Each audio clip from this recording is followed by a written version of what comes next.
I stood in my own doorway like a thief, rainwater dripping from my coat onto the mahogany floors I'd refinished myself 30 years ago. The hurricane had grounded all flights from Haiti, forcing me to return 3 days early from the orphanage where I'd been building a school. My son Jason's voice drifted from the kitchen, cold and calculating. "The papers are ready. Once she signs the house over, we move her to Shady Pines." Then Sarah, my daughter-in-law, laughed. "Your mother won't know what hit her." My hand trembled on the doorknob as those words echoed in my mind. For a moment, I wondered if I'd misheard, if perhaps the exhaustion from 24 hours of travel had confused my 68-year-old brain. But Sarah's next words eliminated any doubt. "She's been so easy to manipulate since Frank died. The sedatives in her tea work perfectly. She doesn't even question why she's so tired all the time." I pressed myself against the wall, my soaked travel bag sliding silently to the floor. Through the kitchen doorway, I could see their shadows moving, hear the clink of wine glasses. My son, my Jason. The boy I'd raised with such love and sacrifice was planning to have me committed to a mental facility. "The beauty is," Jason continued, his voice carrying a smugness I'd never heard before, "she already signed the power of attorney. Once Dr. Brennan declares her incompetent next week, we can finalize the house sale. Kevin's ready to transfer the money as soon as we give him the word." My legs nearly gave out. The house sale. This Victorian home had been in Frank's family for 3 generations. We'd raised Jason here, celebrated every Christmas in the parlor, planted the oak tree in the backyard when he was born. Now they were selling it. And who was Kevin? Sarah's voice cut through my shock. "Your mother's charity trip was actually perfect timing. It gave us 3 days to finish setting up the cameras and planting more evidence. By the time she gets back, we'll have enough footage to convince any judge she's a danger to herself." Cameras, evidence. I felt like I was drowning even though I stood on solid ground. The last 6 months flashed through my mind with new, terrible clarity. How they'd insisted I shouldn't live alone after Frank's funeral. How Sarah had quit her job at the psychiatric hospital to take care of me. How grateful I'd been for their support, their presence in this too-empty house. "Speaking of which," Jason said, "we should check the bedroom camera, make sure it's still recording. Can't be too careful." I heard chairs scraping and moved quickly, silently, the way Frank had taught me during our hiking days. My stockinged feet made no sound as I slipped into the coat closet near the front door, pulling it closed just as they entered the hallway. "I almost feel bad," Sarah said, though her tone suggested otherwise. "She really believes we care about her." "Don't go soft now," Jason replied. "Think about what this house is worth. $2.8 million in this market. That's enough to pay off my debts and set us up for life. Besides, she's old. Shady Pines isn't that bad. Your mom won't last 6 months there, just like my Aunt Dorothy didn't. But hey, that's not our problem." They climbed the stairs, their footsteps fading. I stayed in the closet processing what I'd heard. My sweet daughter-in-law had an aunt who died at Shady Pines. Was that connected? And Jason had debts? What kind of debts? When I was certain they'd entered my bedroom upstairs, I crept out and retrieved my wet bag. My hands shook as I found my phone, switching it to silent mode. 23 missed calls from Margaret, my best friend. She must have been worried when my flight was canceled, but I couldn't call her back, not yet. Not until I understood the full scope of what was happening. I made my way to the guest room in the basement, the one place they'd probably overlooked since no one had used it in years. My mind raced as I changed out of my wet clothes. The tea. Sarah always insisted on making me special herbal tea, claiming it was good for my arthritis. I'd been drinking it religiously for months, grateful for her thoughtfulness. Fool. What a fool I'd been. The charity trip had saved me. For the first time in months, I'd felt like myself again in Haiti. My energy had returned, my mind had felt clearer. I'd attributed it to the meaningful work, the joy of helping children. But now I understood. It was the absence of those drugged teas. I heard them moving around upstairs, probably reviewing their camera footage. The thought made my skin crawl. How long had they been watching me, recording my private moments? My grief. Opening my bag, I pulled out the small wooden cross the children at the orphanage had carved for me. "For protection," little Marie had said. I clutched it now, drawing strength from its smooth surface. Frank would have known what to do. He'd always been the strategic one, the planner. But Frank was gone, and I was alone with two vipers in my own home. No, not alone. Never alone. I had resources they didn't know about, friends they'd never met, strength they'd never suspected. They thought I was just a grieving old widow, easy prey. They were wrong. I found a notebook and began writing down everything I'd heard, every detail I could remember from the past 6 months. The wellness visits from Dr. Brennan, Sarah's colleague. The financial documents Jason had me sign for tax purposes. The friends who'd stopped calling after Sarah told them I needed space.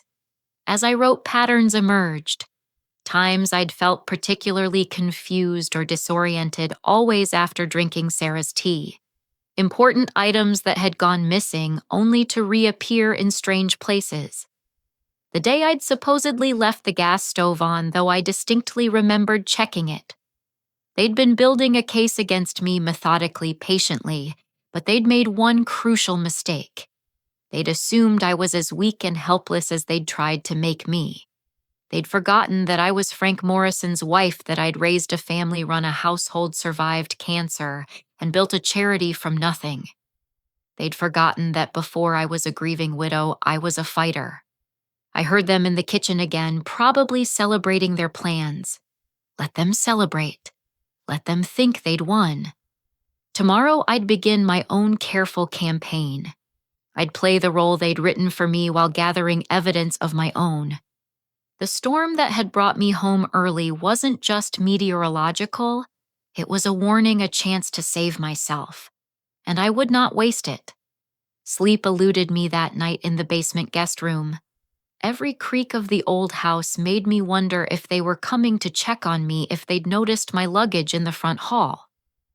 But morning came without incident. I heard them moving around upstairs, heard Sarah's cheerful voice calling out, "Jason, honey, we should check if your mom's flight landed. The weather report says the hurricane passed." I climbed the stairs, schooling my features into the slightly vacant expression I'd apparently been wearing for months. The performance of my life was about to begin. "Oh, Annabelle!" Sarah exclaimed as I entered the kitchen. Her face went pale, then quickly rearranged into a smile. "You're back early. We didn't hear you come in." "The storm," I said vaguely, letting my words drift. "Such terrible wind. The plane couldn't fly, so I caught a bus. Took forever. So tired." Jason appeared in the doorway, his expression cycling through alarm calculation and finally settling on concern. My son had become a stranger, wearing a familiar face. "Mom, you should have called. We would have picked you up." I waved a hand dismissively, noting how his eyes tracked the gesture.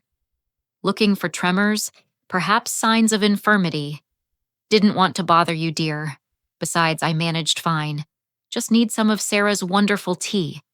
Sarah practically glowed. "Of course I'll make you a fresh pot right away. You must be exhausted." I settled into my usual chair, watching her prepare the tea with new eyes. She pulled a special tin from the back of the cupboard, measuring the leaves carefully. When she turned to get the honey, I saw her add something from a small bottle. Quick, practiced, confident. "Here you go," she said, placing the steaming cup before me. "This will help you feel better." I wrapped my hands around the warm ceramic, raising it to my lips. The smell was familiar, chamomile mixed with something else. At the last second, I pretended to fumble, spilling half the contents onto the table. "Oh dear," I said, reaching for napkins. "How clumsy of me." "No worries," Sarah soothed, already cleaning the spill. "I'll pour you another cup." "Maybe later, dear. I think I'll go rest first. The trip was very tiring." In my bedroom, I immediately spotted what they'd been checking on: a tiny camera concealed in the air vent, its lens barely visible. I undressed, normally fighting the urge to cover it to scream at the violation. Instead, I puttered around exactly as they'd expect, even talking to Frank's photo on the nightstand. "I miss you so much, darling. Sometimes I forget you're gone." Let them add that to their evidence file. Once dressed, I searched more carefully. Another camera in the bathroom hidden in the towel rack. One in the living room tucked behind a picture frame. They'd turned my sanctuary into a surveillance state. But I had advantages too. My iPhone, which Jason had dismissed as too complicated for me to use properly. The tablet Frank had bought me hidden in my craft room. The laptop they didn't know about stored in the attic with Frank's things. Over the next days, I developed a routine. Drink the tea only when they watched, then discreetly dispose of it. Act increasingly confused in the areas under surveillance, while maintaining clarity in my safe spaces. And most importantly, gather my own evidence. I started with Jason's home office, sneaking in while they went grocery shopping. His desk revealed a nightmare of debt. Gambling markers from 3 different casinos. Loans from dangerous-looking individuals. Credit card statements showing cash advances totaling hundreds of thousands. My successful professional son was drowning in debt, and he'd decided I was his life preserver. In his filing cabinet, I found worse. Draft commitment papers with Dr. Harold Brennan's signature already in place, dated for next week. Legal documents transferring the house deed awaiting only my signature.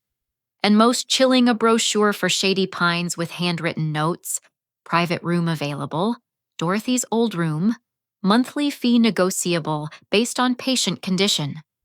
I photographed everything with my phone, my hands steady despite my racing heart. Then I found Sarah's laptop carelessly left open on the kitchen counter. Her email revealed the full conspiracy. Messages with her brother Kevin about the house development plans. Correspondence with Nancy Morrison, a social worker who'd be testifying about my deteriorating condition.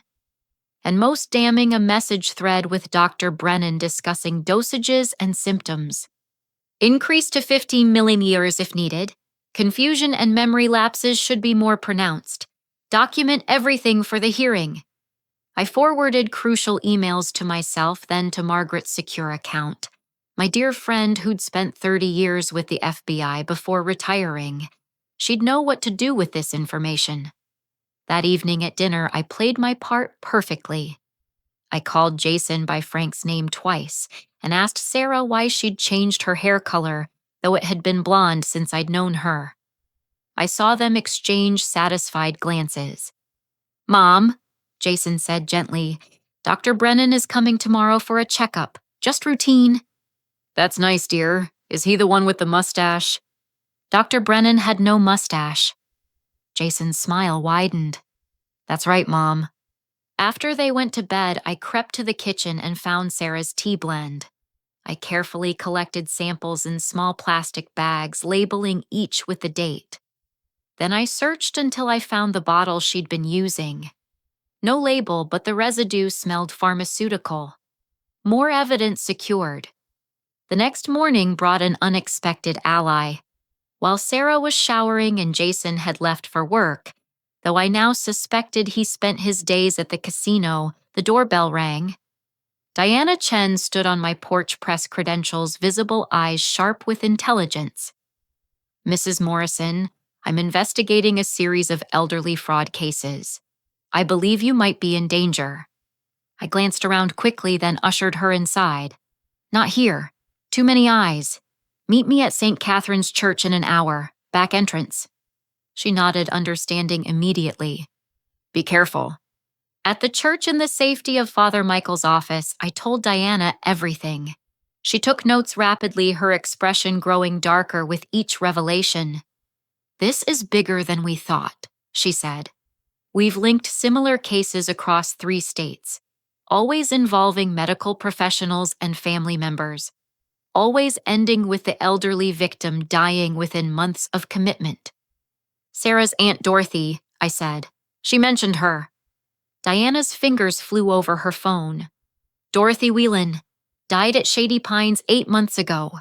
Official cause was heart failure, but her estate was liquidated just weeks before. Her nephew Kevin Whelan received everything." Kevin, Sarah's brother, the developer buying my house. The pieces clicked together with sickening clarity. "What do you need from me?" I asked. "Evidence, documentation, and you need to be very careful. These people have killed before." We arranged a system for communication. I would continue gathering evidence while maintaining my deteriorating act. Diana would investigate the broader network while building media pressure, and Margaret, whom I'd finally reached, was mobilizing her former colleagues at the FBI. That afternoon, Dr. Brennan arrived as scheduled, a thin man with cold eyes and soft hands that had probably never healed anyone. He performed his examination while Sarah hovered nearby. "Mrs. Morrison, can you tell me what year it is?" I hesitated, then said, 19. No 2000. "I'm sorry, I get confused." He made notes, shared meaningful looks with Sarah. "And how are you sleeping?" "I have such strange dreams. Frank visits me sometimes." More notes, more glances. They were building their case observation by observation, lie by lie, but so was I. After he left, I heard Sarah on the phone. "She's perfect today, completely disoriented. Harold says 1 more week of increased dosage and no judge will question it." 1 week. I had 1 week to save my life and expose their network. The student activists I'd worked with in Haiti often said that the darkest hour comes before revolution. My revolution was coming, and they'd never see it coming from a confused old lady who couldn't remember what year it was. That night I sat in Frank's study surrounded by evidence and allies, both seen and unseen. The wooden cross from Haiti sat on the desk, a reminder that I'd survived worse storms than this. Jason and Sarah thought they were predators, and I was prey. They were about to learn that even rabbits have teeth when cornered. And I was no rabbit. I was Annabelle Morrison, and I was going to bring their house of cards crashing down around them. The next morning brought a delivery that changed everything. While Sarah was at her book club, which I now suspected was a strategy meeting, and Jason was presumably losing more money, he didn't have a package arrived addressed to Frank. The postal worker, confused by the name, asked if he should return it. "No," I said, signing carefully. "I'll take it." Inside was a thick manila envelope from Dorothy Whelan. The postmark was dated just 3 days before her death. My hands trembled as I read the enclosed letter. If you're reading this, then I'm probably dead and they've moved on to their next victim. I pray this reaches someone who will listen. My niece Sarah and her husband are not what they seem. Dorothy had documented everything: the gradual poisoning, the staged incidents, the isolation from friends. But most horrifying were the photographs of other victims. Elderly men and women, all deceased within months of entering Shady Pines. All with valuable estates. All with family members connected to Sarah's network. I spread the documents across Frank's desk, my analytical mind cataloging connections. Shady Pines wasn't just a nursing home. It was a death trap owned by the Whelan family through a web of shell companies. Sarah hadn't just married my son. She'd recruited him into a multi-generational criminal enterprise. The doorbell interrupted my investigation. Through the peephole, I saw my nephew Robert, tall and imposing in his tailored suit. I'd called him from the church yesterday using Father Michael's phone. "Aunt Annabelle," he said once safely inside his voice tight with controlled anger. I've reviewed the documents you sent. This is attempted murder, elderly abuse fraud, and racketeering. We need to get you out of here. No, I said firmly. If I run now, they'll know I'm on to them. Others will suffer. Dorothy sent me this for a reason. Robert, ever the protective lawyer, started to protest, but I held up my hand. I'm not the same woman who cried at Frank's funeral. They made sure of that when they tried to steal my mind. Now help me fight or get out of my way. He studied me for a long moment, then nodded. What do you need? We spent the next 2 hours building a legal strategy. Robert would file papers freezing all my assets, claiming I was seeking legal counsel about estate planning. This would prevent Jason from accessing more money while appearing routine. He'd also begin investigating the Whelan family's business dealings. There's something else, Robert said as he prepared to leave. I had my investigator look into Jason's debts. He doesn't just owe casinos. He owes the Kozlov family. They don't accept bankruptcy as payment. The Kozlovs. Even I knew that name. Russian organized crime with a reputation for creativity in debt collection. My son hadn't just betrayed me. He'd signed his own death warrant. After Robert left, I returned to my performance. When Sarah came home, I was in the living room trying to water artificial plants. Oh, Annabelle, she sighed with false sympathy. Those aren't real, remember? Here, let me help you. I allowed her to guide me to the kitchen, noting the small camera she activated on her phone.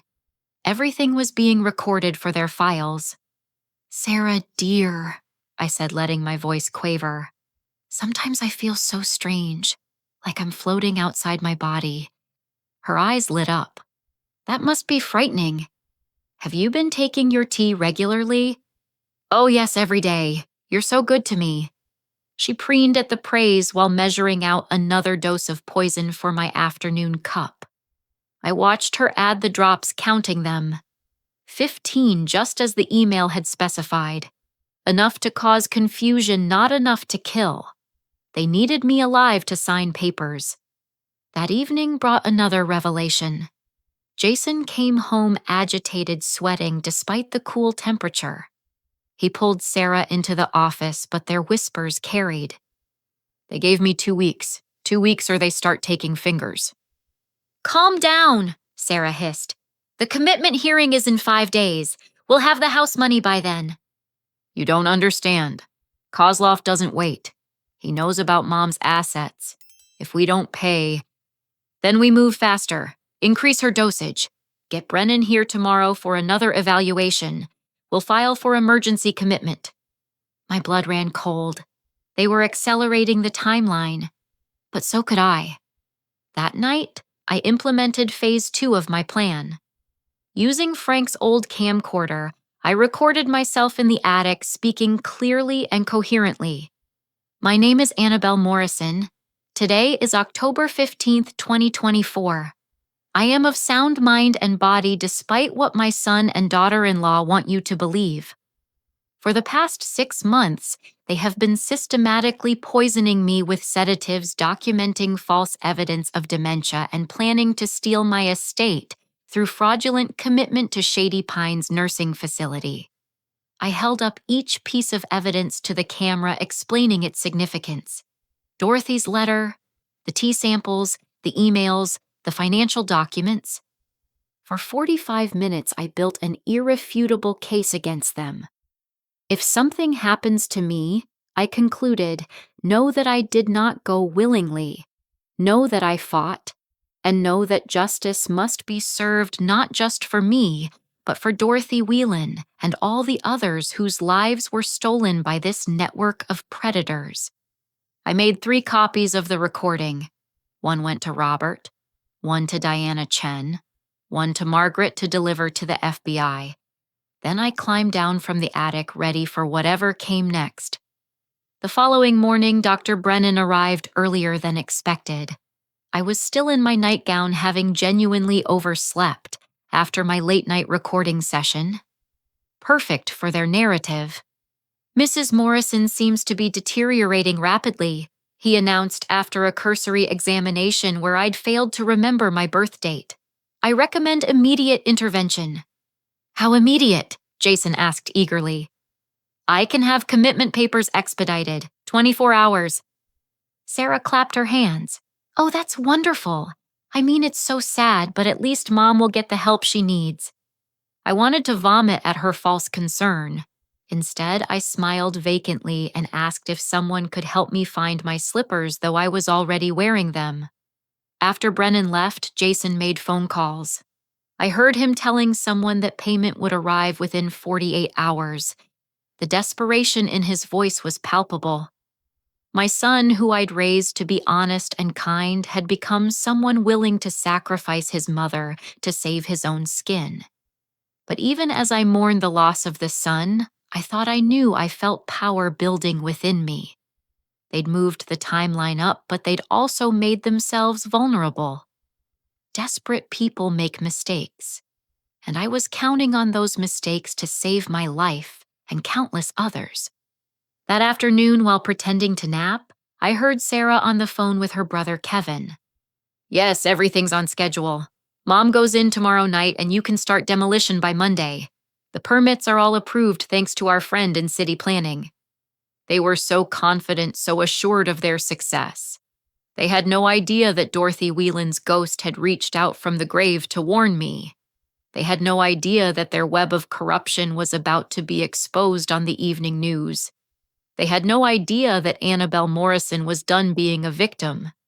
Tomorrow they would come for me with their papers and their lies, but I would be ready with truth and justice. The deeper I dug into their conspiracy, the more determined I became. This wasn't just about saving myself anymore. This was about honoring every elderly person who'd been betrayed by those they trusted most. The storm that had brought me home early was nothing compared to the one I was about to unleash. Dawn broke gray and ominous on what my captors believed would be their day of triumph. I lay in bed listening to them prepare for my destruction with the enthusiasm of party planners. Through the thin walls, I heard Sarah humming while she dressed Jason's electric razor buzzing with nervous energy. They had no idea that while they slept, I'd been busy. Margaret had come by at 3 a.m. using the key I'd hidden years ago in the garden statue. Together, we'd planted tiny cameras. Robert had procured ones that would capture their confession from angles they'd never suspect. We'd also replaced their recording devices with our own, ensuring that what happened next would be preserved as evidence. "Ready for your big day?" Margaret had whispered before leaving. "Ready to give the performance of my lifetime," I'd replied. Now, as I dressed in the confused manner they expected, mismatching my shoes and putting my cardigan on backwards, I thought about all the elderly victims who hadn't been warned, who hadn't had allies, who'd faced this horror alone. Today wasn't just about my survival. It was about justice for them all. "Mom." Jason knocked on my door. "Dr. Brennan is here for your appointment." I opened the door, blinking up at him with calculated vacancy. "Doctor, am I sick?" The relief that flooded his face was obscene. His mother stood before him, confused and vulnerable, and he was happy about it. That more than anything steeled my resolve for what came next. In the living room, they'd assembled their cast of criminals. Dr. Brennan with his black leather bag of lies, Nancy Morrison, the social worker with dead eyes, and an expensive handbag probably bought with blood money. Attorney Marcus Webb, whose cheap cologne couldn't mask the stench of corruption. And of course, my loving son and daughter-in-law dressed in their concerned family costumes. "Mrs. Morrison." Dr. Brennan began in his patronizing tone. "We're here because your family is worried about you. Can you tell us what day it is?" I stared at him for a long moment, then looked at Sarah. "Is it Christmas? Where's Frank? He should be here for Christmas." Sarah reached over to pat my hand, and I had to fight not to recoil from her touch. "No, Mom, it's October. And Frank Frank passed away, remember? I let tears well up a skill I'd perfected during my community theater days decades ago. No, that's not right. Frank just went to the store. He'll be back. They exchanged triumphant glances. Nancy Morrison scribbled notes with unseemly enthusiasm. Attorney Webb prepared his documents like a vulture preparing to feast. Mrs. Morrison, Nancy said in a syrupy voice, your family has found a lovely place where you'll be safe and cared for. Wouldn't you like that? Will Frank be there? I asked hopefully. She's clearly unable to make decisions for herself, Dr. Brennan announced. I'm prepared to sign the medical certification for involuntary commitment. And I have the legal documents ready, Webb added, producing papers with a flourish. We'll need her signature on the property transfer to cover the cost of care. This was the moment. The trap they'd so carefully constructed was about to become their own prison. Property transfer, I said, letting a moment of clarity shine through. My house. Jason leaned forward, speaking slowly as if to a child. Yes, Mom. You need to sign the house over to us so we can take care of you. It's for the best. I stood up slowly, shuffling to Frank's desk where they'd laid out their papers. They followed eagerly, surrounding me like wolves certain of their kill. I picked up the pen, hand shaking. Then I set it down. No, I said quietly. Mom, you're confused, Sarah said quickly. Just sign where we've marked. No, I repeated, stronger this time. Then I straightened the confused old woman mask, falling away completely. I'm not signing anything, and neither are any of you because you're all about to be arrested. The silence was beautiful. Their faces cycled through confusion, disbelief, and then dawning horror as I continued. I know about the tea, Sarah. 15 milligrams of sedative, wasn't it? Just enough to make me seem addled. I know about the cameras you planted to document my deterioration. I know about Jason's gambling debts to the Kozlov family. I know about Dorothy Whelan and all the others you've murdered at Shady Pines. You're crazy, Jason sputtered. Mom, you're having an episode. Am I? I pulled out my phone, showing them the recording I'd made. I documented everything.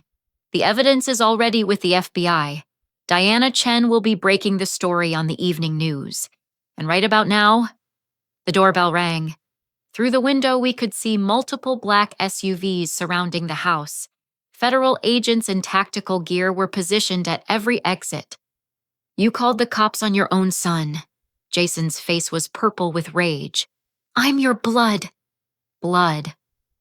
I laughed, but there was no humor in it. You stopped being my son the moment you decided to poison me for money.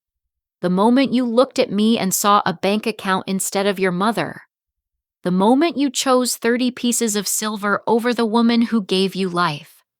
Sarah tried to run for the back door but found Margaret blocking her path, flanked by 2 agents. Going somewhere, dear? Margaret asked sweetly. Dr. Brennan attempted to bluff. This is all a misunderstanding. Mrs. Morrison is clearly having a psychotic break. I have the medical authority. You have nothing, Robert said, entering with more agents. Except the right to remain silent, which I strongly suggest you exercise. As the agents moved in with handcuffs, I walked to each conspirator for one final word. To Nancy Morrison. Every elderly person you helped destroy had a family who loved them. I hope their faces haunt your dreams in prison. To Attorney Webb, you perverted the law for profit. Enjoy being on the other side of it. To Dr. Brennan, first do no harm. You forgot that oath. The medical board won't. To Sarah, who was crying now, mascara running down her cheeks, Dorothy sends her regards. Yes, I got her letter. Your aunt was smarter than you gave her credit for, just like I am. Finally, I stood before Jason, my son, my betrayer. For a moment, I saw the little boy who'd skinned his knee and run to me for comfort. Then I blinked, and there was only a stranger who'd tried to bury me alive. Mom, he whispered, Please, I'm sorry. The Kozlovs will kill me if I don't pay them. You should have thought of that before you gambled away money you didn't have. Before you decided I was expendable.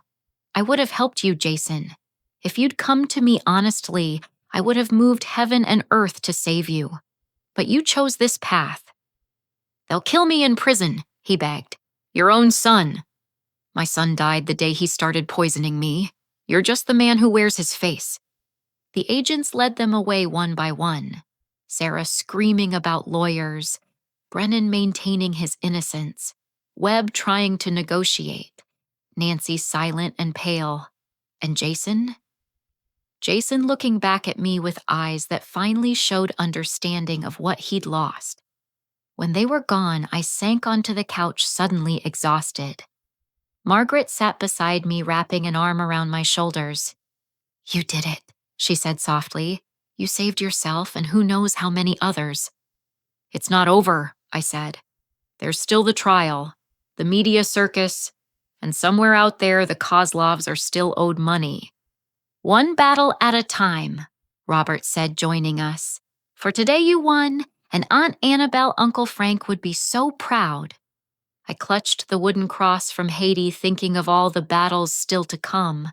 But for now, in this moment, I was free. My mind was clear. My home was mine. And justice, that rare and precious thing, had been served. The trap they'd set for me had snapped shut all right, just not the way they'd planned. The silence in my house felt strange after weeks of constant deception. I stood in my kitchen making real tea, no poison required, when Diana Chen arrived with her camera crew. The story was about to break nationally. Mrs. Morrison, Diana said as her team set up, your courage is going to save lives. Are you ready? I smoothed my dress and nodded. The world needed to know about the Whelan family's enterprise of death. As Diana interviewed me, I spoke clearly about every detail, holding up evidence, naming names. This wasn't just about my story anymore. It was about creating a warning system for other potential victims. The interview had barely concluded when Robert called, his voice tense. Aunt Annabelle, we have a problem. Sarah made bail. How the judge set it at $2 million. Her family's deeper than we thought. They liquidated assets within hours. And Jason. What about Jason? He's in protective custody. Apparently the Kozlovs have people inside the prison. He's cooperating fully with authorities, now trying to reduce his sentence. Of course he was. Self-preservation had always been Jason's primary instinct, even as a child. But something in Robert's tone suggested worse news was coming. There's more, he continued. Sarah's lawyer is claiming coercion. Says you manipulated a mentally fragile woman who was only trying to help her mother-in-law. They're painting her as the victim. I almost laughed at the audacity. Let them try. We have evidence. Which they're claiming was fabricated. Annabelle, they've hired the best defense team money can buy. This is going to get ugly. After the call, I sat in Frank's study surrounded by the evidence that had saved my life. Everything had seemed so clear just hours ago. Bad people doing bad things caught red-handed. But I'd underestimated the power of money and connections. The Whelan family had both in abundance. The next morning brought more complications. A sleek black town car pulled into my driveway. Through the window, I watched a man emerge, expensive suit, silver hair movements that spoke of contained violence. This wasn't law enforcement. I answered the door with my phone recording in my pocket. Mrs. Morrison, the man said in accented English, Russian. My name is Dmitry Kozlov. I believe we have a mutual interest. Against every instinct, I let him in. He sat in Frank's chair as if he owned it, studying me with pale blue eyes that had seen too much. Your son owes my family $300,000, he said simply. With interest, it's now $400,000. He thought to pay this with your money. This plan has failed. Thanks to you exposing his scheme, I said carefully. Precisely, which creates a problem. I cannot collect from a man in federal custody. Bad for business. Others might think they too can hide behind federal walls. I'm not paying my son's debts, I said firmly. He smiled a cold expression that never reached his eyes. I'm not asking you to. I have a different proposition. Your daughter-in-law's family, the Whelans. They've been operating in my territory without permission, taking money that could have been mine. This is disrespectful. I began to understand. You want information about their operation. I want justice, Mrs. Morrison. Same as you. They prey on the elderly. I am many things, but I do not harm babushkas. Is bad for the soul. The irony of receiving a lecture on morality from a crime boss wasn't lost on me, but enemy of my enemy? What are you proposing? I asked. You share what you know about their network. I ensure they cannot harm more grandmothers. Your son's debt. Perhaps it becomes negotiable. And if I refuse? He stood straightening his tie. Then you refuse. I do not threaten babushkas either. But consider this when the Whelans make bail, when their lawyers twist truth into lies, when the system fails as it often does. Who will protect the next Dorothy Whelan? He left his card on the table and departed, leaving me with an impossible choice. Partner with criminals to stop criminals. Frank would have known what to do. But Frank wasn't here, and I was running out of good options. That evening, the news broke. Diana's report was devastating, showing documents playing recorded conversations, interviewing other families who'd lost loved ones at Shady Pines. The public response was immediate outrage, but the Whelan lawyers were faster. By morning, they'd filed defamation suits against Diana, the network, and me. They claimed selective editing, elder abuse by family members trying to steal an inheritance, and harassment of healthcare workers. Sarah gave a tearful interview to a rival network claiming I'd always hated her, that she'd only tried to help after Frank's death left me unstable. She recorded private conversations, Sarah sobbed on camera. Manipulated evidence. My poor husband is in jail because his mother, who we took in out of love, decided she wanted us gone. The interviewer, clearly charmed, nodded sympathetically. It must be heartbreaking to be betrayed by family. I threw my coffee mug at the television, watching it shatter against Sarah's lying face. The satisfaction was brief but necessary. Margaret found me cleaning up the mess. Don't let her get to you. The truth will prevail. Will it?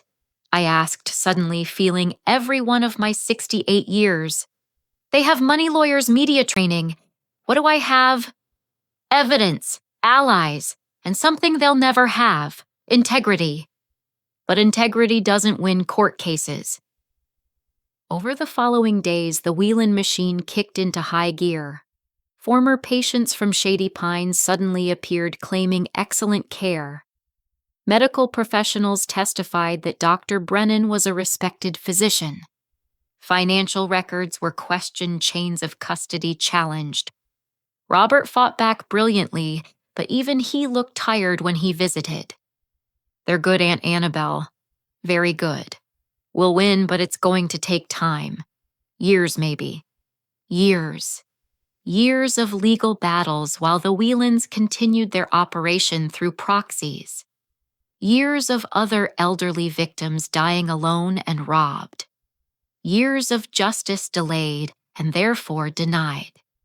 That night I made a decision that would have horrified the woman I'd been 6 months ago. I called the number on Dmitry Kozlov's card. Mrs. Morrison, he answered on the first ring as if he'd been expecting my call. You've reconsidered. I have information about offshore accounts, shell companies, and a list of every elderly person currently in the Whelan family's crosshairs. What I don't have is the power to stop them through legal channels fast enough. And you believe I do. I believe you have resources I lack. And despite your profession, Mr. Kozlov, I think you have more honor than the people who poisoned me while smiling. He was quiet for a moment. Tomorrow, noon. Public place of your choosing. We discussed terms. I chose the cathedral downtown thinking Frank would appreciate the irony. As I prepared for a meeting that would either save lives or damn my soul, I wondered if this was how moral people became compromise by compromise, something else entirely. But then I remembered Dorothy Whelan's letter, her fear, her helplessness, her death alone in a facility designed to kill hope before it killed bodies. Sometimes to fight monsters, you had to be willing to walk in dark places, even if it meant you might not find your way back to the light. The cathedral's noon bells were still echoing when Dmitri Kozlov slid into the pew beside me. He crossed himself, a gesture that seemed both sincere and incongruous from a man in his profession. "My grandmother would approve of the venue," he said quietly. "She always said God listens better in his own house." "Then let's hope he's listening now," I replied, handing him a folder. "Everything's in there. 23 elderly victims currently in various stages of exploitation. Offshore accounts in the Caymans. The judge they're bribing. The funeral homes that cremate bodies before questions can be asked." He studied the documents with professional interest. "Impressive work for a babushka. This babushka was married to an FBI consultant for 30 years. I learned a few things." "Indeed." He closed the folder. "What do you want from me?" "Stop them. However you need to. But no killing. I won't have blood on my hands." He smiled that cold smile. "Mrs. Morrison, there are fates worse than death. Financial ruin, social destruction, perhaps a taste of their own medicine. Their own medicine? The drugs they've been giving to old people. Very unpleasant in wrong doses. Causes paranoia, hallucinations. Imagine Sarah Whelan trying to convince people she's being poisoned while acting increasingly unstable. Who would believe her? The poetic justice appealed to me more than it should have. And my son's debt. Your son will testify against the Whelans, in detail. Every crime, every victim. In exchange, I forgive half the debt. The other half..." He shrugged. "Perhaps he learns about consequences." "He's still my son," I said, hating how weak it sounded. "Which is why he's alive," Kozlov replied simply. "Others would not be so generous." We shook hands in God's house, sealing a deal that would have made Frank spin in his grave. But as I watched Kozlov leave, I felt something I hadn't experienced since discovering the conspiracy hope. The results came faster than expected. Within a week, the Whelan family's world began collapsing. It started small frozen bank accounts due to suspicious activity. Then construction permits revoked on technicalities. Health department inspections at Shady Pines that found numerous violations. Sarah appeared on the news again, but this time she looked different. Disheveled, agitated, claiming persecution and conspiracy. "They're doing to me what they claim I did," she shrieked at reporters. "Someone is drugging me, following me. You have to believe me." The reporters exchanged glances. The woman ranting about being poisoned was the same one who'd claimed such accusations were delusional just days ago. The irony was lost on no one.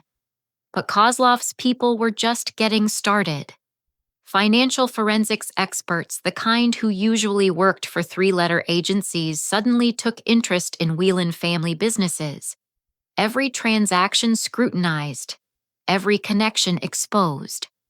The FBI received anonymous tips about specific victims, complete with evidence that would have taken them years to find. Diana Chen called me excitement barely contained. "Annabelle, someone leaked everything. Financial records, victim lists, even recordings of the Whelans discussing their crimes. It's like Christmas for investigative journalists." "How fortunate," I said carefully. "There's more. Several of the elderly victims who were declared incompetent, their families are getting calls from mysterious benefactors offering to pay for independent medical evaluations. 3 have already been found perfectly sound of mind." I hung up feeling conflicted.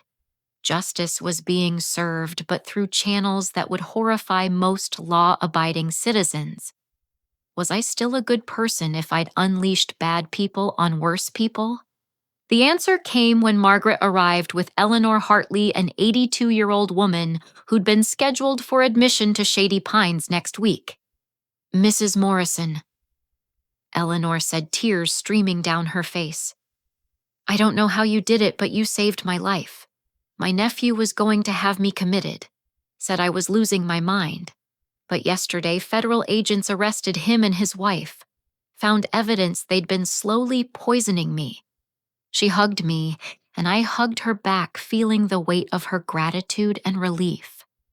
This was why I'd made my devil's bargain.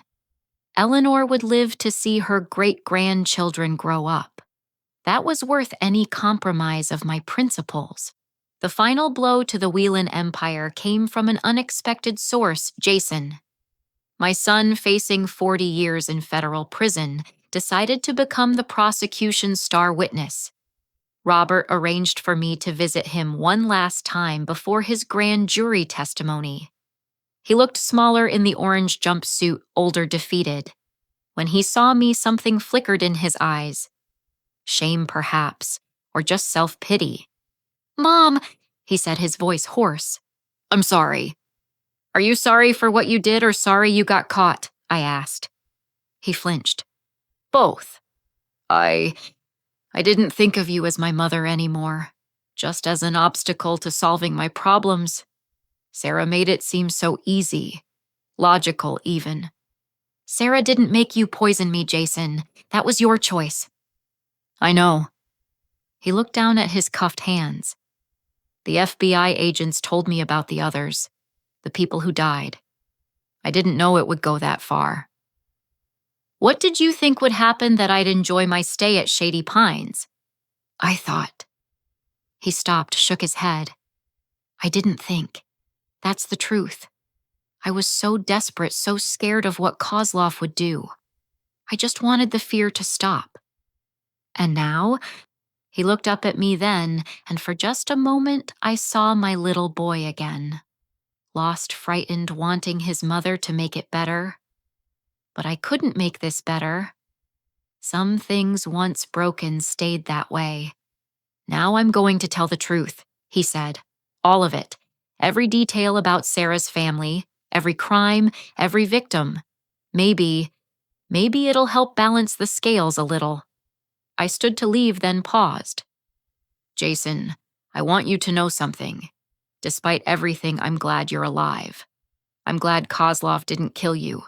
Not because I forgive you, I don't know if I ever can, but because somewhere inside the monster you became is still the boy I raised. I hope someday he finds his way back." "Mom," he called as I reached the door. "I love you." I left without responding. Some words like trust once shattered couldn't be glued back together with simple declarations. The grand jury testimony was devastating. Jason laid out the entire conspiracy in methodical detail. Sarah's recruitment of medical professionals, the victim selection process, the murder of Dorothy Whelan when she'd tried to expose them, the bribes, the forged documents, the calculated cruelty of it all. By the end, 17 members of the Whelan network were facing federal charges. Shady Pines was shuttered. Millions in assets were frozen pending restitution to victims' families. Sarah made one last desperate attempt to flee, but found her passport mysteriously canceled and her car wouldn't start. She was arrested at a bus station ranting about conspiracies and persecution.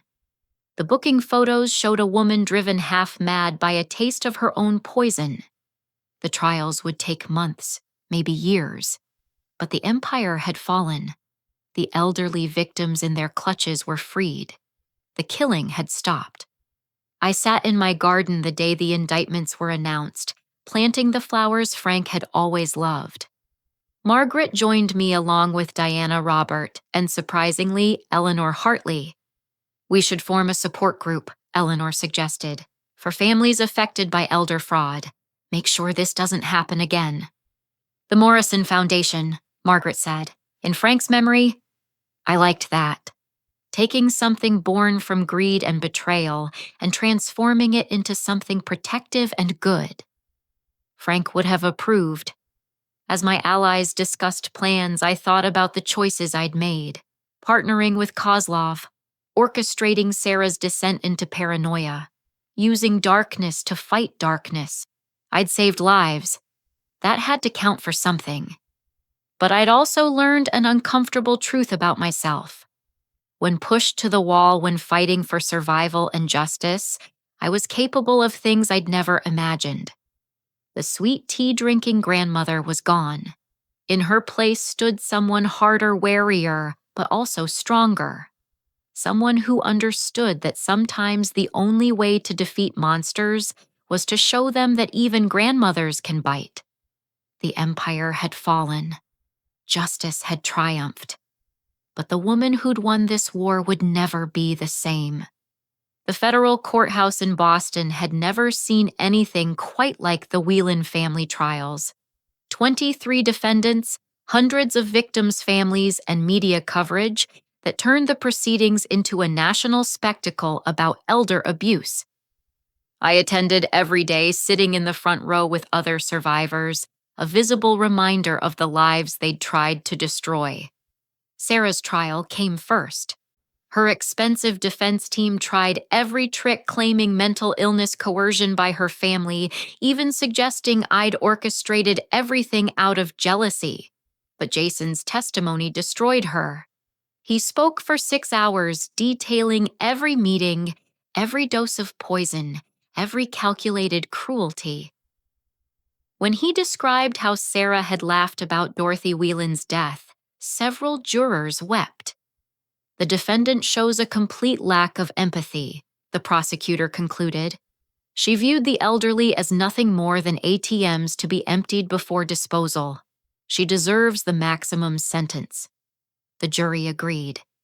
Sarah Whelan, 28 years old, received 25 years for multiple counts of attempted murder, fraud, and racketeering.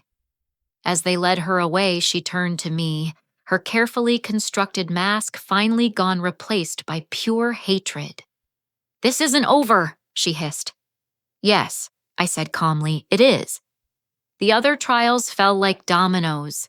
Dr. Brennan lost his medical license and received 15 years. Attorney Webb was disbarred and got 12 years. Nancy Morrison, the social worker who'd helped condemn the innocent, received 10 years and would never work with vulnerable populations again. Kevin Whelan, the developer, tried to flee the country but was arrested at the Canadian border. His trial revealed the full scope of the property theft scheme: 20 years and forfeiture of all assets. But it was the investigation into Dorothy Whelan's death that provided the most shocking revelations. Her exhumed body showed massive doses of the same drugs they'd given me, but in lethal quantities. Sarah's own emails revealed she'd ordered the fatal dose when Dorothy had tried to warn others. Murder in the first degree, life without parole to be served consecutively with her other sentences. Sarah Whelan would die in prison alone and unmourned, a fate she'd inflicted on so many others. Jason's sentencing was the hardest for me to attend. He'd cooperated, fully testified, honestly shown what appeared to be genuine remorse. The judge took all of this into account. "Mr. Morrison," the judge said, "your betrayal of your mother who gave you life and love is particularly heinous. However, your cooperation has saved numerous lives. I sentence you to 8 years in federal prison with possibility of parole in 5. It was fair. More than fair, really. As they led him away, Jason looked back at me one more time. I nodded once. Not forgiveness, but acknowledgement. He would serve his time and maybe, just maybe, find redemption. The aftermath brought unexpected rewards. The government seized over $40 million in Whelan family assets. Every penny went to victims and their families. Shady Pines was demolished, and in its place, the city built a community center for seniors. The Morrison Foundation, established with my settlement money, began operating nationwide. We created a database of warning signs, a hotline for concerned families, and legal resources for victims. Eleanor Hartley became our first director, channeling her near-death experience into fierce advocacy. Diana Chen won a Pulitzer for her coverage. Her documentary, The Poison Garden, became required viewing at medical schools and elder care facilities. She sent me the first copy with a note for Annabelle, who showed us that courage has no expiration date. 6 months after the trials ended, I received an unexpected visitor. Dmitry Kozlov arrived at my door with a gift, a small potted orchid. "From my grandmother's garden," he said. "She would have liked you." We sat in my living room, an unlikely pair brought together by even more unlikely circumstances. "Your son's debt," he began. "I suppose you're here to collect the remaining half," I said, bracing myself. He smiled. "Actually, no. Your son did something interesting in prison. He started a program teaching financial literacy to other inmates, helping them avoid the mistakes that led them there. He even convinced several to testify against their loan sharks." I blinked in surprise. "Jason did that?" "He did. He also sends half his prison wages to families affected by elder fraud. It's not much, $20 here, $30 there, but the gesture matters." Kozlov stood. "I consider his debt paid. Sometimes, Mrs. Morrison, the best interest rate is redemption." After he left, I sat holding the orchid, marveling at life's strange turns. The Russian mobster showing more mercy than my own family had. Jason finding purpose in prison. Justice served not through the system alone, but through an alliance I never could have imagined. A year later, I stood before Congress testifying about elder fraud, before a judiciary committee considering new federal protections. I wore Frank's wedding ring on a chain around my neck and carried the wooden cross from Haiti in my pocket. "Senators," I began, "I'm here today because I was lucky. I came home early from a trip and overheard my own son planning to destroy me. But Dorothy Whelan wasn't lucky. Neither were the 23 other victims we've identified, or the countless others still suffering in silence." I spoke for an hour, laying out the scope of the problem, the sophistication of the perpetrators, the vulnerability of the victims. When I finished, the committee chair, a woman my own age, had tears in her eyes. "Mrs. Morrison, what you've endured, what you've overcome. It's remarkable. What do you want us to do?" "Pass Annabelle's law," I said simply. "Make elder fraud a federal crime with mandatory minimums. Create oversight for facilities like Shady Pines. Fund programs that teach families the warning signs. And remember that behind every statistic is someone's mother, father, grandparent. Someone who deserves to live their final years with dignity, not betrayal." The law passed 6 months later. President Martinez invited me to the signing ceremony, where I met dozens of other survivors. We shared stories, tears, and hope. The community born from tragedy had become a force for change. Today, 3 years after that stormy night when I overheard death being planned over wine, I live differently. I still inhabit the Victorian house, but it's no longer just mine.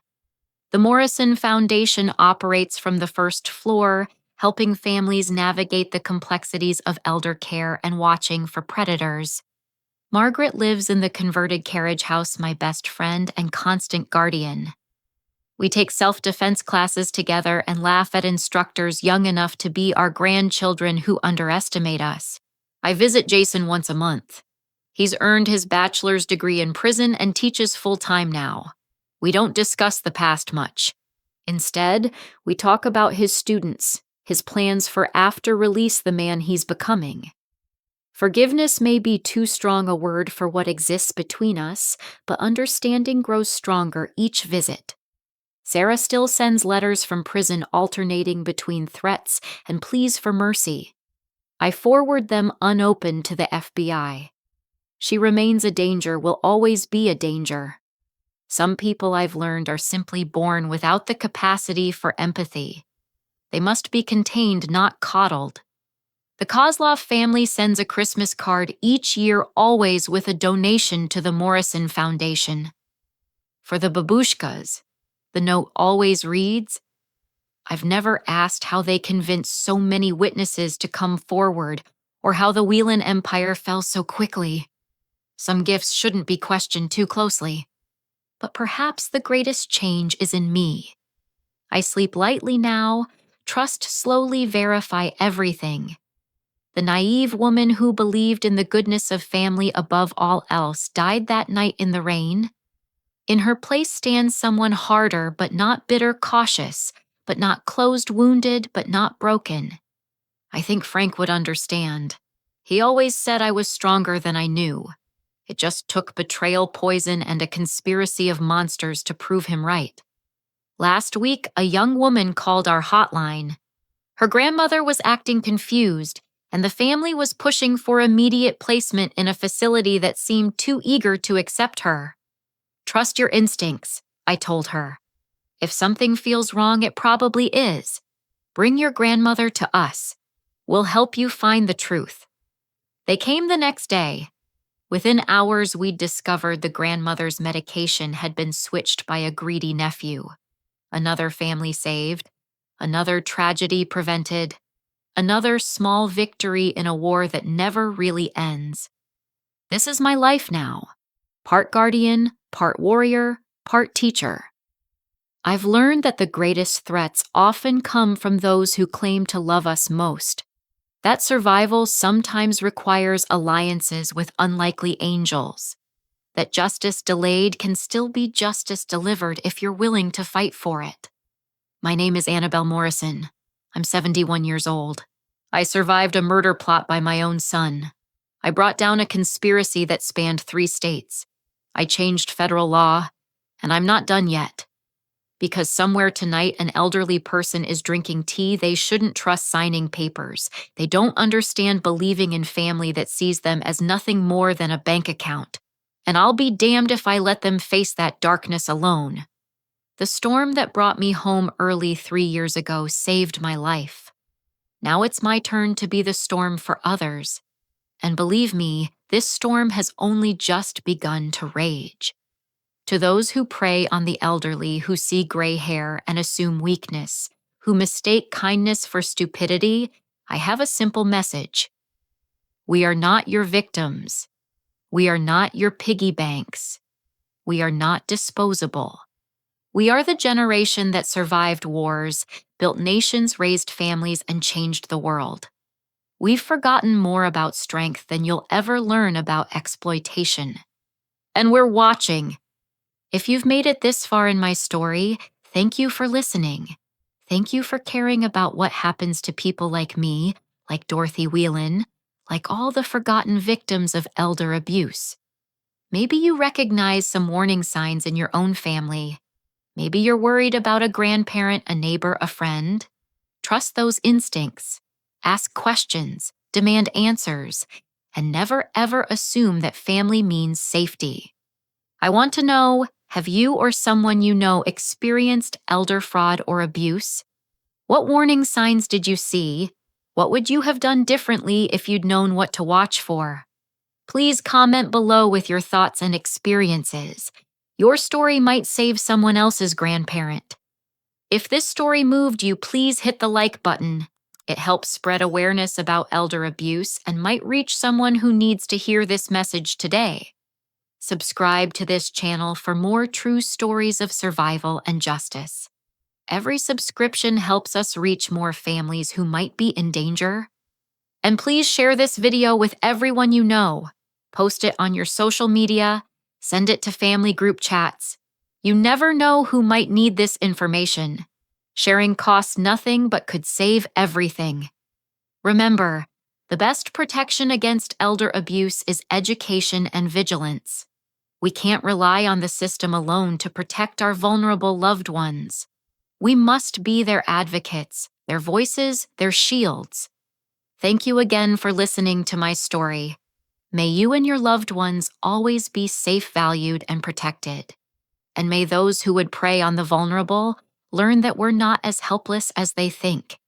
Stay strong, stay aware, and above all, stay connected to those you love. Until next time, this is Annabelle Morrison reminding you that every ending can be a new beginning, and sometimes the greatest strength comes from surviving the unthinkable.